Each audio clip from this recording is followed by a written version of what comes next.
You had metal bands in the late 70s, early 80s, like, Judas Priest, Iron Maiden, Diamond Head, who were basically called the new wave of British heavy metal. And when the dudes that were into that discovered punk rock, that's where thrash came from. So all of a sudden, the riffs got faster, the drum beats sped up, people were interested in shredding. So there's you can really hear, and especially in early thrash bands, very much like a hardcore and punk influence. So that's where thrash came from. And a lot of people call thrash speed metal, but that's an old, outdated term that nobody ever uses anymore. Thrash is thrash. So if you think of speed metal, chances are you're really thinking of thrash. But anyway, and then so going 180 degrees from that, you've got doom metal, which basically comes from Black Sabbath are the godfathers of doom. They played they tuned their guitars a step and a half lower than people normally tune. Played just would write a really awesome riff and just repeat it and play it over and over again.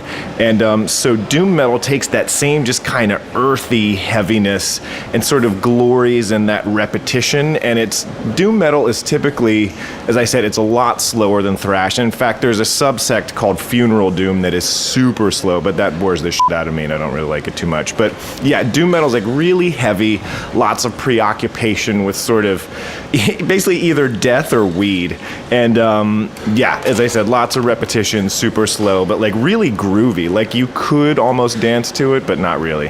And then so death metal. This is probably my favorite. And so if you took the lowness of doom metal but made it a lot faster, lots of chugga chugga riffs, it's sort of like cavemen playing metal almost, because it's not, at least the later stuff is complicated, but earlier death metal, it's really low guttural barking vocals, as I said, really awesome riffs just sped up and super low. And the lyrics are hysterical because it's all about preoccupied with death and corpses and decaying bodies and maggots and putrescence. So it's a really sort of this almost fifth grader preoccupation with just how gross the human body is. So there's just this general air of people are gross, humanity is disgusting, and we're just gonna talk about it.